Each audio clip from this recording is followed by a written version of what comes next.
भी कंपनियां हैं, उन सबको भी मिला लेंगे तो 200 से 300 के करीब कंपनियां इथेनॉल का प्रोडक्शन कर रही हैं। तो पहली बात तो ये हो गई कि सियान और मानस एग्रो ही इथेनॉल का प्रोडक्शन नहीं कर रही है। आपको प्रचार किया गया, क्या किया गया कि नितिन गडकरी के बेटे की कंपनी इथेनॉल पर कब्जा कर लिया है। नैरेटिव देखिए इन लोगों का, इतने दिनों से ये नैरेटिव चला रहे हैं कि नितिन गडकरी के बेटे की कंपनी ने इथेनॉल प्रोडक्शन पर एक छत्र राज्य कर लिया है और इनका जो शेयर है वो मल्टीफोल्ड हो गया है, 18 गुना शेयर हो गया है।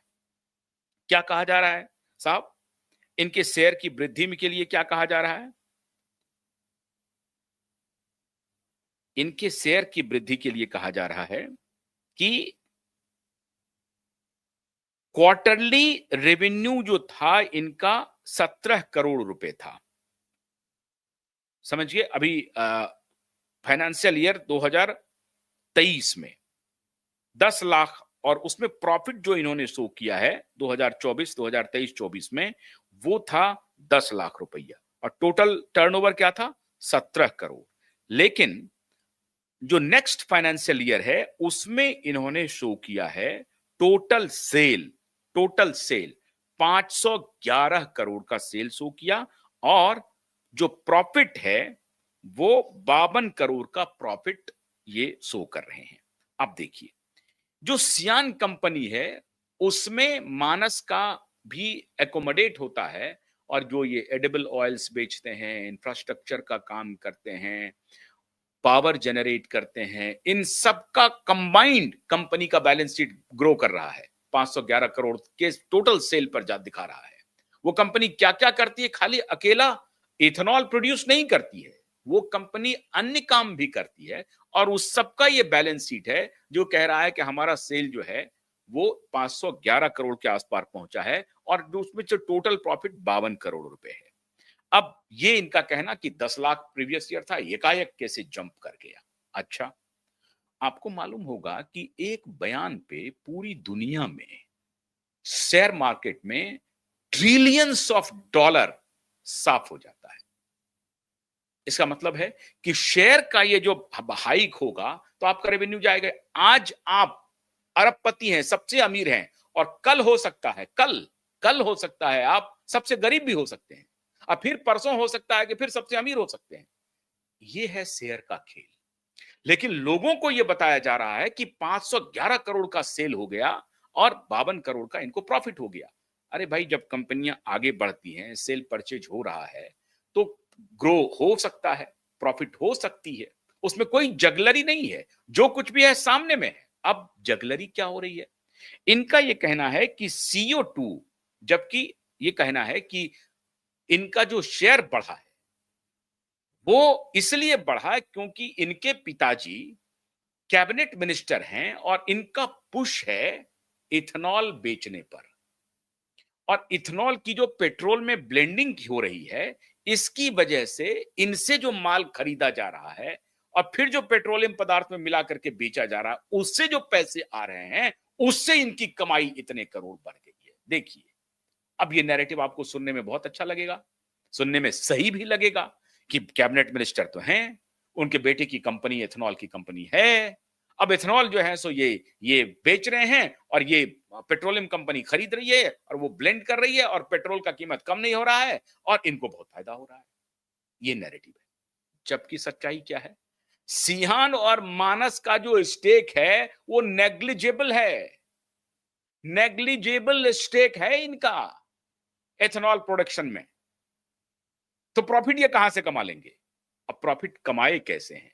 इनका शेयर का वैल्यू कैसे बढ़ा, इनका बैलेंस शीट कैसे अप हो रहा है, सेल्स कैसे बढ़ रहा है, क्यों बढ़ रहा है? इस कंपनी ने चेन्नई की एक कंपनी के साथ करार किया कि CO2 के जरिए हम इथेनॉल प्रोड्यूस करेंगे। अब ये जो प्रोस्पेक्ट आप देखते हैं तो उससे फिर हो सकता है कि कंपनी डाइवर्सिफाई कर रही है, हो सकता है कि इनकी साख बढ़ रही हो और इनका सेल बढ़ रहा हो और इसीलिए टोटल सेल इनके बुक एंड अकाउंट में बढ़ा हुआ दिखाई दे रहा है और इसलिए प्रॉफिट भी इनके बुक एंड अकाउंट में थोड़ा बढ़ा हुआ दिखाई पड़ रहा है। लेकिन 52 करोड़ का प्रॉफिट है और वो कंपनी काम कर रही है। वो बिजनेस कर रही है। वो कंपनी घपला करके शेयर इधर का उधर हेराल्ड वाले मामले में ट्रांसफर नहीं करवा रही है। शेयर किसी और का और किसी और के नाम शेयर ट्रांसफर करके रात में ही, एक दिन में ही, 24 घंटे में ही हजारों करोड़ के मालिक नहीं बन रहे हैं ये लोग। ये लोग मेहनत कर रहे हैं, व्यापार कर रहे हैं, बिजनेस कर रहे हैं, और उसमें इनको प्रॉफिट भी होता है, नुकसान भी होता है। और जिस एथेनॉल के बेचने का नैरेटिव इन्होंने बनाया, उस एथेनॉल की कंपनी का इनका स्टेक मिनिस्क्यूल है, उस तरह से है ही नहीं। जो हमने 10 बड़ी एथेनॉल की कंपनी बताई, उसमें सियान कहीं नहीं है, नितिन गडकरी के बेटे की कंपनी कहीं नहीं है, और 200 से अधिक कंपनियां इथेनॉल देश में बना रही हैं, और वो सारे इथेनॉल पेट्रोलियम पदार्थ में मिलाए जा रहे हैं, बिक रहे हैं। और ये पॉलिसी सरकार की पॉलिसी है। क्यों सरकार की पॉलिसी है? क्यों सरकार ईवी पर काम कर रही है, इलेक्ट्रॉनिक व्हीकल्स पे काम कर रही है? क्यों सरकार इथेनॉल पर काम कर रही है?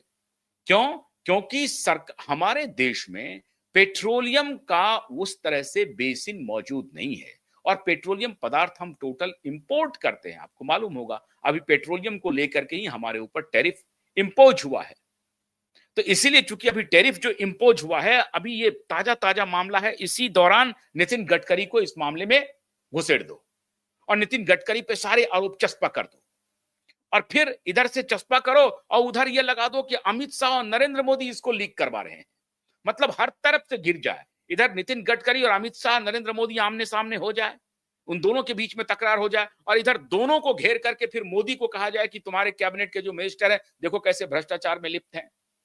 और ये सब टूल चल रहा है प्रोजेक्ट सीआईए, ऑपरेशन मोदी हटाओ का हिस्सा है, और इसकी पूरी कैंपेनिंग हो रही है बांग्लादेश के एक फर्म के सहारे।